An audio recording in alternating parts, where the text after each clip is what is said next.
Right after the Big Bang, the universe was devoid of stars, planets, or even atoms. It was a hot, dense soup of pure possibility, a state where conditions were too energetic and volatile for any familiar structure to hold together. As the universe expanded, the ambient temperature plummeted. The cosmos began crossing its first coherence boundaries, testing which shapes could withstand the immense pressure and remain stable. Standard cosmology maps this transition with precision. As the extreme heat faded, quarks became confined inside hadrons, like protons and neutrons. Eventually, these pieces combined to form the first light nuclei. Scientists call this window the first 3 minutes.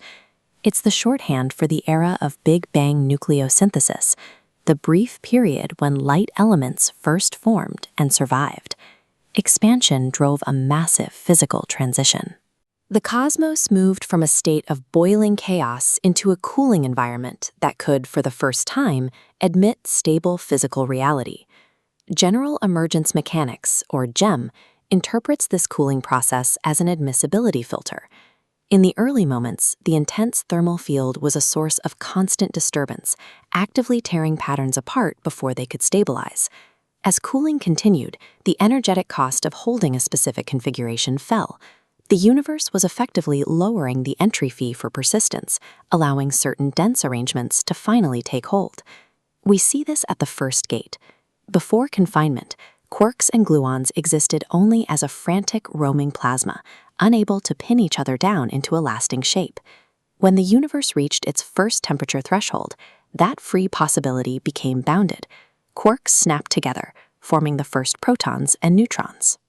In this diagram, a proton reveals itself as one of the universe's first successful coherence packages. It is a specific 3-part geometry, uniquely capable of deflecting incoming disturbance. The field began packaging stability into these admissible modes. The geometric arrangement held its shape because it could pay the energetic cost to exist despite the surrounding noise. Surviving this first thermal threshold established a baseline for all matter. It proved that specific, tightly bounded geometries could outlast raw environmental chaos. However, having the raw parts, the protons and neutrons, was only half the battle. To build an atom, the geometry of the arrangement had to be robust enough to survive the conditions of the time. This was the deuterium bottleneck. When a proton and a neutron tried to form deuterium, they created a fragile bridge. High-energy photons constantly intersected and shattered these bonds. Survival required further cooling. Only as the ambient waves slowed down and thinned out could this fragile bridge hold long enough to build heavier, more complex nuclei. The moment deuterium could survive marked the first narrow gate in the nuclear persistence sieve. The window for this construction was short. Rapid cosmic expansion lowered the density of the universe, causing free neutrons to decay and ending the era of nucleosynthesis. The result was a specific, limited output, an abundance of independent protons, hydrogen, and the highly stable 4-part geometry of helium-4. This first cosmic sieve produced only the simplest stable alphabet. It manufactured the specific survivors capable of holding together under the extreme conditions of the early cosmos. This is the logic of the Persistence Sieve. Most potential arrangements failed because they were too fragile or too costly to survive the immense disturbance of the early universe. Hydrogen and helium were the winners of this first round of cosmic filtering. Their survival provided the essential raw fuel for the universe's second great persistence engine, the stars. Inside stellar cores, intense pressure and temperature allow heavier nuclei to form. This later stage of the sieve eventually distributed the carbon, oxygen, and iron that make planets and chemistry possible. The first 3 minutes prepared the resilient raw material for the universe's next stage. Everything that followed depended on those first few stable survivors.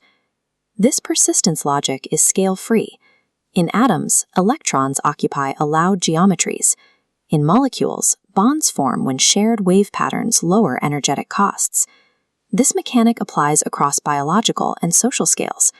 Cell membranes maintain boundaries against gradients. Likewise, civilizations persist only while paying the coherence budget to maintain internal patterns against disturbance. At every level of complexity, the universe does not keep everything that is possible. It keeps only what remains coherent under the pressure of its environment. While standard cosmology identifies what formed during the first 3 minutes, GEM explores why only those specific forms had the stability to endure. Did the early universe build matter, or did it filter raw possibility until only the most stable patterns remained?